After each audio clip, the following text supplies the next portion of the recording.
आज की क्लास में हम देखेंगे मैथ के 5 महत्वपूर्ण क्वेश्चन जो हर एग्जाम में कहीं न कहीं बार-बार पूछे ही जाते हैं। इन क्वेश्चनों को एक ट्रिक के माध्यम से हल करेंगे जिसका कुछ ही सेकंड में आंसर आएगा। तो देखिएगा आज का पहला क्वेश्चन। पहले क्वेश्चन में देखिएगा हमसे क्या पूछा जा रहा है।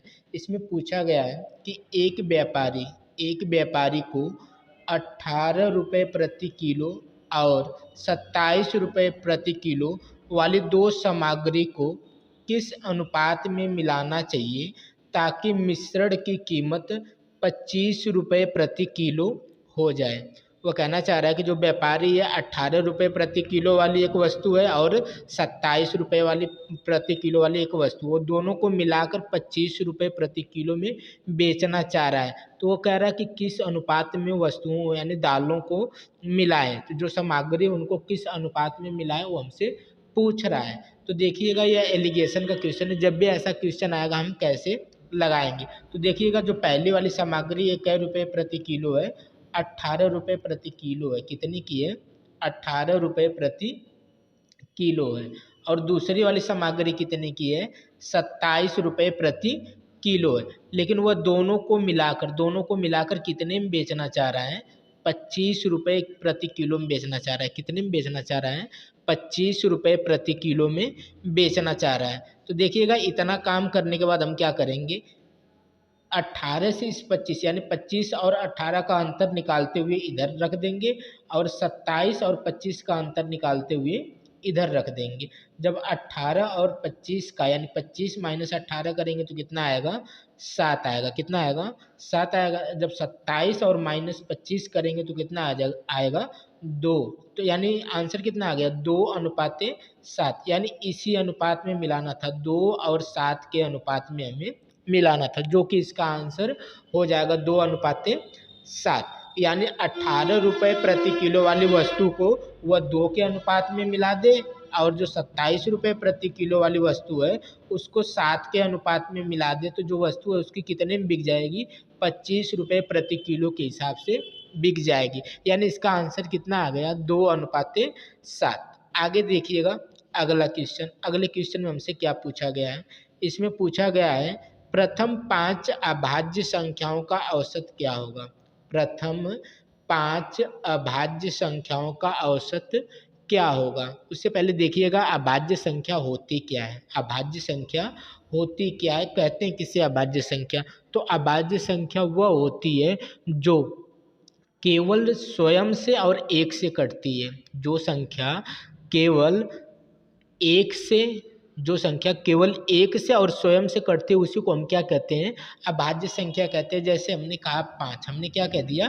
5। तो 5 किससे कटेगी? 1 से कटेगी और किससे कटेगी? स्वयं से कटेगी। यानी स्वयं यानी 5, 5 से कटेगी और किसी से नहीं कट रही ना। तो जब भी सिर्फ 1 से और स्वयं से कटेगी उसी को हम क्या कहेंगे? अभाज्य संख्या कहेंगे। अगर देखिए यहीं अगर गलती से 5 किसी और संख्या से कट जाता, कटेगा नहीं लेकिन किसी और से कट जाता, तब 5 को हमें क्या कहना पड़ता? भाज्य कहना पड़ता। लेकिन जब वह 1 से और स्वयं से ही कट कर रह जाए तो समझ जाना कि वह कौन सी संख्या है? अभाज्य संख्या है। जैसे 7 भी लीजिए, 7 1 से कटेगी और किससे कटेगी? स्वयं से कटेगी। तो 7 को भी हम क्या कहेंगे? अभाज्य संख्या कहेंगे। लेकिन ध्यान दीजिएगा अगर 9 को ले रहे हैं तो 9 किससे कटेगी? 1 से कटेगी। 9 स्वयं यानी 9 9 से कटेगी और 9 देखिए किससे अब कट रही है? 3 से कट रही है। अब ये 3 अंकों से कट रही है। तो जहाँ भी अन्य संख्या यानी यह 1 हो गया, यह स्वयं हो गया और यह अन्य हो गया। जब अन्य संख्या काट देगी तब तो वो तो भाज्य हो गए। क्या होगी? भाज्य संख्या होगी। और अभाज्य सिर्फ वही होती है जो 1 से कटे और स्वयं से कटे। तो 9 तो हमारी क्या हो जाएगी? भाज्य हो जाएगी क्योंकि यह अन्य संख्या से भी कट रही है। तो देखिएगा अभाज्य संख्या लिखनी कितनी थी? अभाज्य संख्या लिखनी कैट होती है? 5 ठो लिखनी। कितनी लिखनी है? 5 लिखनी। तो 5 अभाज्य संख्या लिखिएगा। 5 अभाज्य संख्या यानी अभाज्य संख्या स्टार्ट कहाँ से होती है? 2 से स्टार्ट होती है। तो 2 लिखिएगा। फिर कितना लिखेंगे? 3 लिखेंगे। फिर कितना लिखेंगे? 5 लिखेंगे। फिर 7 लिखेंगे और फिर कितना लिख देंगे?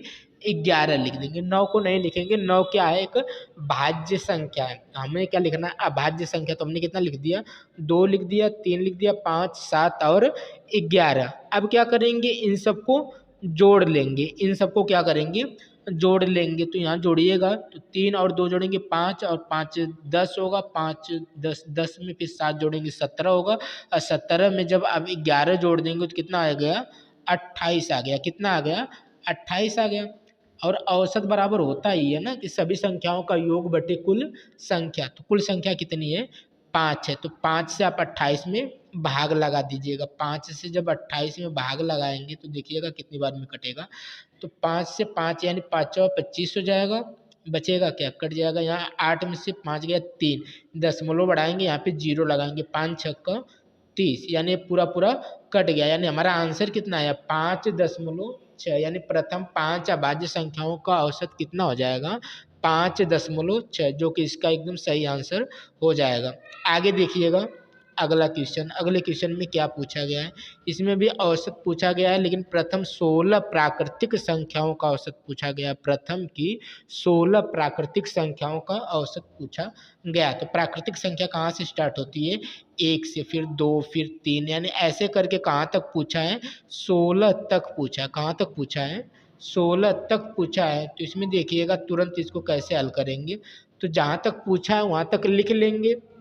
अब इसको डायरेक्ट कैसे करेंगे, पहली संख्या कितनी है 1, लास्ट वाली संख्या कितनी है 16, दोनों को ऐड करके बस आधा कर दीजिएगा। पहली संख्या लिखिएगा, लास्ट वाली संख्या लिखिएगा, अब बटा 2 कर दीजिएगा। दोनों को जोड़ेंगे तो आएगा कितना 16 1 17, 17/2, 17/2 करेंगे तो कितना आ जाएगा 8.5, यानी इसका आंसर कितना हो गया 8.5। तो हमें करना क्या है, पहली संख्या लेनी है, लास्ट संख्या लेनी है, दोनों को ऐड करके क्या कर देना है आधा कर देना है, और आधा करते ही हमारा क्या निकल जाएगा औसत निकल जाएगा। आगे देखिएगा अगला क्वेश्चन। अगले क्वेश्चन में क्या पूछा गया है, इसमें पूछा गया है प्रथम की 4 विषम अभाज्य संख्याओं का औसत। प्रथम की 4 हो लेकिन विषम हो और अभाज्य भी होनी चाहिए। प्रथम की होनी चाहिए, विषम होनी चाहिए और अभाज्य संख्या, और उन्हीं का क्या बताना है औसत बताना है। तो देखिएगा कैसे निकालेंगे प्रथम की 4 अभाज्य संख्या।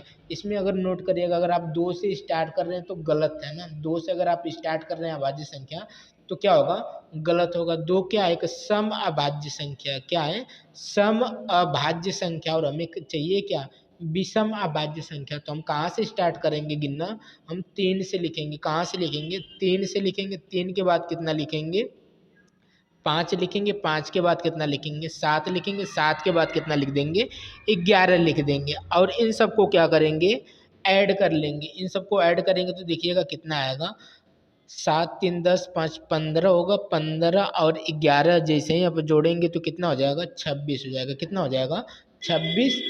और औसत बराबर होता क्या है सभी संख्याओं का योग बटे कुल संख्या। तो कुल संख्या कितनी थी 4 थी, यानी इसमें 4 से आप क्या करेंगे भाग लगा देंगे। 4 से जब 26 में भाग करेंगे तो कितना आएगा देखिएगा, 4 से अगर 26 में आप भाग कर रहे हैं तो कितना आएगा 4 छक्का 24, 4 छक्का कितना होगा 24 होगा। 6 में से 4 गया 2, यहाँ पे दशमलव लगाएंगे, यहाँ पे 0, 4 पच्चे 20, यानी पूरी पूरी तरह कट गया, यानी 6.5, यानी इसका औसत कितना हो जाएगा 6.5, जो कि एकदम सही आंसर हो गया। देखिएगा अगला क्वेश्चन।